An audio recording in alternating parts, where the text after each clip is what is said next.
Hi friends, welcome to our channel. இன்னைக்கு ரெண்டு ingredients வச்சு சூப்பரான குல்ஃபி செய்ய போறேங்க. வீட்லயே மோல்ட் இல்லாம எங்க வீட்ல இருக்கிற டம்ளரை வச்சு எப்படி செய்யறதுன்னு நான் காமிச்சிருக்கேன்.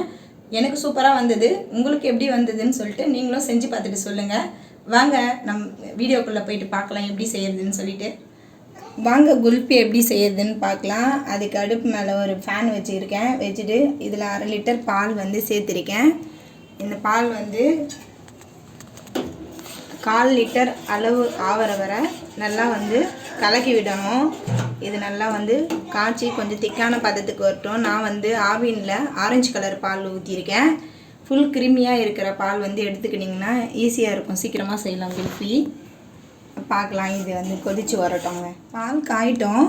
அதுக்குள்ளே நம்ம மிக்சியில் அரைக்க வேண்டிய பொருள்லாம் அரைச்சிக்கலாம். 10 பாதாம், 10 முந்திரி, 10 பிஸ்தா எடுத்திருக்கேன். இதை நம்ம கொரகொரப்பாக அரைச்சி எடுத்துக்கலாம். இது கூட நம்ம லாஸ்ட்டாக தான் சேர்க்கணும், முன்னாடியே நம்ம அரைச்சி எடுத்துக்கணும். பால் வந்து திக்காயிடுச்சு. இதில் 3 ஸ்பூன் சர்க்கரை போட்டுக்கிறேன்.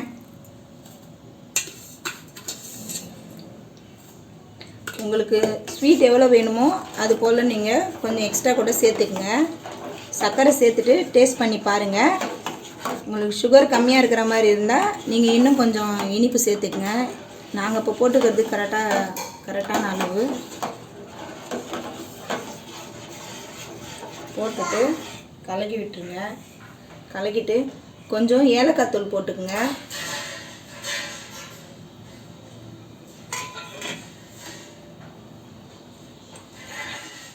இப்போ பாதாம், முந்திரி, பிஸ்தா கொரகொரப்பாக இது பாருங்கள், இந்த மாதிரி அரைச்சிருக்குங்க. அரைச்சிட்டு இது கூட சேர்த்துக்கலாம்.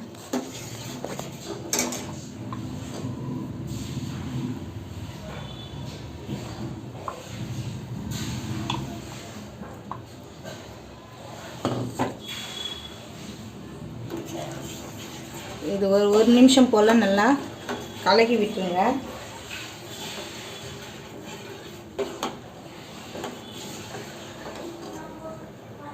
ஒரு நிமிஷம் கொதிச்சிச்சு. அடுப்பு ஆஃப் பண்ணிவிட்டு இது ஆறட்டான்னு சொல்லிவிட்டு எடுத்து வைக்கலாம். ஆறின பின்னாடி நம்ம ஊற்றி வைக்கலாம் மோல்டில். கம்ப்ளீட்டாக ஆறிடுச்சு. இது போல் டம்ளர் எடுத்துக்கிட்டேன். ஒரு 4 டம்ளர் எடுத்துகிட்டு, குல்ஃபி மோடு இல்லை எங்கள்கிட்ட, அதனால் நாங்கள் டம்ளரில் செஞ்சு காமிக்கிறோம் பாருங்கள். சில்வர் ஃபாயில் இருந்தால் நீங்கள் சில்வர் ஃபாயில் எடுத்து இதில் கவர் பண்ணுங்கள். என்கிட்ட பாலித்தீன் கவர் இருக்குது. பாலித்தீன் கவர் கூட வச்சு க்ளோஸ் பண்ணி ஐஸ்கிரீம் ரெடி பண்ணலாம். இது போல்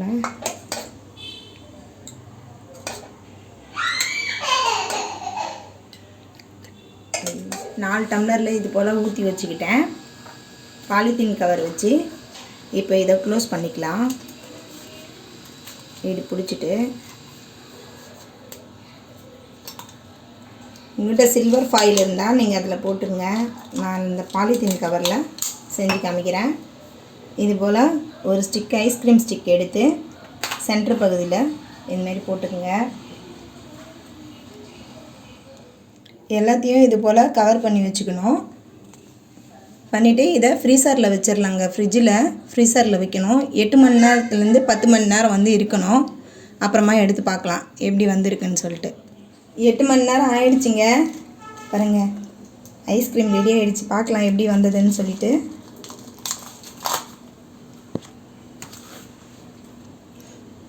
பாருங்கள், சூப்பராக வந்திருக்கு எனக்கு. இதை இது மாதிரி ஒரு பவுலில் தண்ணி எடுத்துக்கிட்டு மேலே லைட்டாக ஷேக் பண்ணுங்கள். ஷேக் பண்ணிவிட்டு இந்த ஸ்டிக்கை வந்து இப்படி பண்ணுங்கள். ரொட்டேட் பண்ணிங்கன்னா வந்துடுங்க. சூப்பராக வந்திருக்குங்க. நீங்கள் இது மாதிரி செஞ்சு பாருங்கள். டேஸ்ட் அட்டகாசமாக இருக்குங்க. ரொம்ப டேஸ்ட்டு, ரொம்ப ஹெல்த்தியும் கூட. நீங்களும் இது போல் செஞ்சு பாருங்கள். செஞ்சு பார்த்துட்டு உங்களுக்கு பிடிச்சிருந்தா லைக் பண்ணுங்கள், ஷேர் பண்ணுங்கள், சப்ஸ்கிரைப் பண்ணுங்கள். தேங்க்யூ.